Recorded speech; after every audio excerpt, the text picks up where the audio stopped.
Et beaucoup ne font rien à l'université. Vous savez pourquoi? Parce que quand ils étaient au lycée, ils ne savaient pas qu'est-ce qu'ils devaient faire. C'est un exemple pour vous dire que quand on est jeune et qu'on n'est pas convaincu d'un idéal et qu'on n'a pas d'objectif dans la vie, pas seulement pour le mois, pour l'année, mais pour toute la vie, ben on va rater notre vie, on va perdre beaucoup de temps. Et le temps, c'est la vie. On ne va pas savoir être heureux et rendre les autres heureux. Pourquoi? Parce que nous sommes malheureux. Et il ne peut être que malheureux celui qui ne connaît pas ses parents, celui qui est orphelin. Il ne souffre pas, l'orphelin. Celui qui ne croit pas en Dieu est orphelin. Il est livré à lui-même, il est livré à ses passions, à ses désirs, à ses manquements, à ses faiblesses, et il est livré à la méchanceté des êtres humains, qui n'auront de rapport avec lui que pour profiter de lui. Et combien de nos jeunes qui ne sont pas clairvoyants, sont dans la drogue, sont dans l'alcool, sont dans l'oisiveté, ils ne sont pas stables, ils sont en guerre, en conflit avec qui? Avec les gens qui devraient respecter le plus leurs parents, qui les ont mis au monde.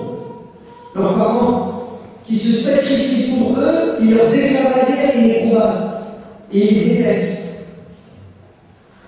C'est normal ça? C'est pas normal. Si un étranger nous avait fait 10% de ce que nos parents nous ont fait, on l'adorerait. On le prendrait comme idole. Mais qu'est-ce qui pousse justement ce jeune à devenir aussi méchant? Qu'est-ce qui pousse cet homme qui a promis un jour à cette femme qu'il allait l'aimer, qu'il allait la chérir, qu'il allait la respecter, qu'il allait être son Roméo, qu'il savait, à devenir un monstre hideux, qui la broie tous les jours, qui la fait souffrir, si bien que c'est là, elle se suicide ou elle se bat.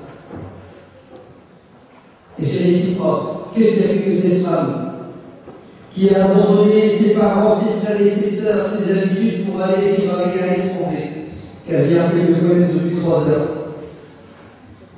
Pourquoi? Parce qu'elle est pleine d'espoir, un rêve qui s'appelle vivre dans le bonheur. Et tout d'un coup se transforme en malheur. 52% des enfants en France maintenant naissent des relations hors mariage. C'est pas moi à côté des statistiques. 52%, on a dépassé plus de la moitié. C'est ce que j'ai dit hors mariage. Il y a 20 ans, on disait c'est un. Je dis pas le mot, je suis choqué les insensibles. Pourquoi tout ça? Pourquoi? Vous savez pourquoi? Parce que l'être humain a oublié de faire la chose la plus importante qu'il doit faire. C'est réfléchir, cogiter, penser. أفلا يعقلون أفلا تتذكرون أفلا تبصرون قل سيروا في الأرض ثم انظروا. Des centaines de versets du Coran qui nous interpellent. N'allez-vous pas réfléchir, n'allez-vous pas penser, n'allez-vous pas cogiter, n'allez-vous pas vous déplacer, voyager, aller à la fac, surfer? Pourquoi? Pour avoir le maximum de connaissances pour comprendre les choses comme il se doit. Parce que si vous ne faites pas ce travail-là, il y en a d'autres qui vont faire un travail. Vous savez lequel? Vous aurez étudié la psychologie de l'être humain pour comprendre comment l'être humain pense, comment l'être humain réfléchit, même pas. Ils sont allés jusqu'à essayer de comprendre nos goûts et nos couleurs. Pourquoi? Pour nous rendre heureux? Non. Pour pénétrer dans notre porte-monnaie, pour le vider des pickpockets, pour prendre notre argent, vous savez comment? De manière insidieuse, ça veut dire qu'il ne voit plus du feu. Pire, tu sais ce que tu fais une fois qu'il t'a pris ton argent?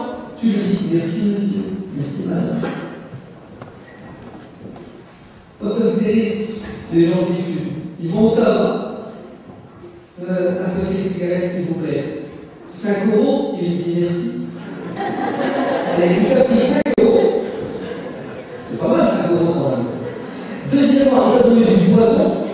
Mais on faut. Si vous regardez la liste, les saloperies qu'il y a dans la cigarette. Et tu lui dis merci. Et il faut vraiment être. Je ne dis pas. On est des enfants et des parents. Non, il faut vraiment tout simplement ne pas réfléchir. C'est une arnaque. Pire. Alors on continue, vous allez voir. Il y en a qui se réveillent le matin et ils sont des gens dans les filets des pécheurs. Des pécheurs qui savent comment les pécher. Regardez le jeu. Il n'y a qu'un objectif. C'est comment se saver pour être le plus beau, la plus belle. Comment faire pour paraître? Comment faire pour attirer le regard ou les applaudissements des gens? C'est ce objectif qu'il a. C'est l'apparence. Parce qu'ils m'ont bien fait croire que pour être bien dans sa peau, il fallait s'habiller à la mode, ou bien il faut s'habiller comme les autres aiment. Pas comme il aime lui, pas comme nous avons lui. Il y a des femmes, quand elles veulent être habillées, il y a des choses qu'elles veulent être. Elles n'arrivent pas à l'enfiler. Elles doivent mettre une 36 à une 22. 3 heures. Elle est tout de suite la journée. Pourquoi? C'est un supplice, c'est une guerre. Vous savez pourquoi? Parce que, à coup de pub, à coup de film, à coup de panneaux publicitaires, quand elle est partie acheter une fille, elle met qu'il la fenêtre, ah, vous êtes belle, ah, il vous voit. Comment dire? Je sais. Je vais faire dans la famille, on est vous êtes qui? Il dit, il faut leur mentir. Et quand tu leur mens, ça marche. Tu leur dis la vérité, ça marche. Mon beau-frère, qui est un magasin de prêt-à-porter, 90% de clients, c'est des femmes. Et il y a quelque chose qui marche. Ils sont des baratiniers. Ah non, ça ne va pas. C'est pourquoi ça ne va pas? Parce que la marge est importante. Vous devriez dire, ah, c'est magnifique. Ah, vous êtes charmante. Elle est contente. Elle est contente. Il l'a embobbiné, il l'a baratiné. Elle est contente. Elle revient 15 jours après. L'autre, il va essayer à l'autre événement. Il est toujours nickel chez lui. Mais elle revient 15 jours après parce qu'elle a encore besoin de quoi? D'une couche de barata. Les gens vivent dans le faux. Le jeune, il est prêt à se battre avec son père et sa mère. Il est prêt à voler pour avoir une paire de baskets à 150 €. C'est pourquoi? Un jour, j'ai vu un jeune dans ma famille, il a mis un survêtement. Et qu'est-ce que je remarque? Je remarque que le côté gauche, bon, sa jambe gauche, survêtement, il est remonté jusqu'au genou. La droite, il est baissé.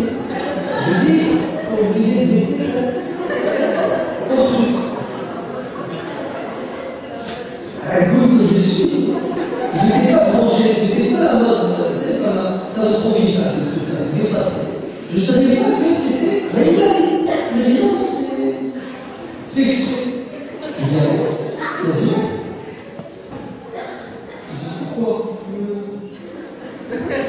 Elle m'a dit attention, hein. Regarde. Elle m'a dit attention. C'est un musulman qui a fait ça. Un électeur. Et elle me dit, la connerie quand elle est faite par un musulman, c'est halal.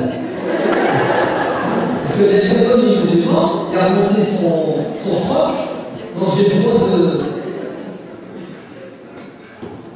Ah non, vous savez comment j'ai vu? Vous avez tombé par terre. J'ai vu ça. Sa chevelure, ouais. Donc il était rasé court, et il était tout de même un Z, un A. C'est quoi ça?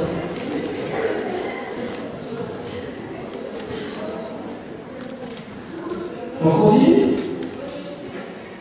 Ils leur ont sorti des bracelets, des petits trucs là. Comment ça s'appelle? Ça a un nom. C'est comme des petites ficelles, des petits nœuds là, des lettres. Ça a un nom. On en fait sous vidéo.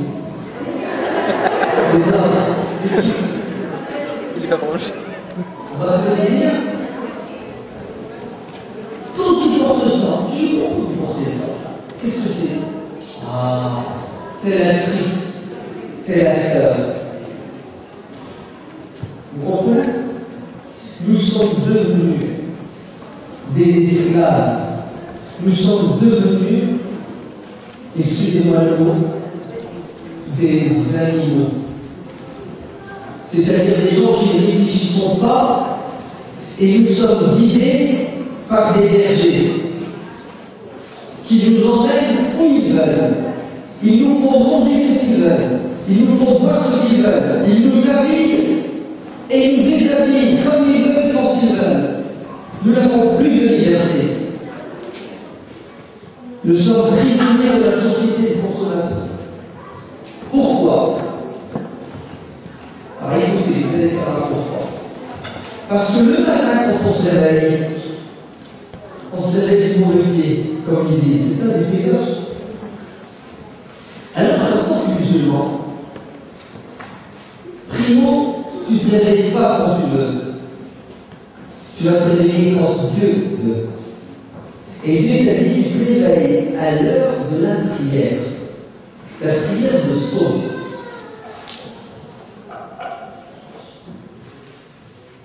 Écoutez bien, parce que si vous ne voulez pas être l'esclave de Dieu, le serviteur de Dieu, si vous ne voulez pas vous soumettre au pied à Dieu, vous resterez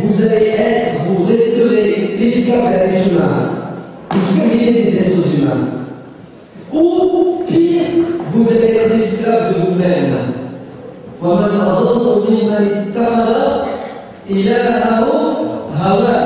Le plus égaré parmi les êtres humains, celui qui doit faire le plus pitié, c'est celui qui prend ses passions, ses désirs pour divinité.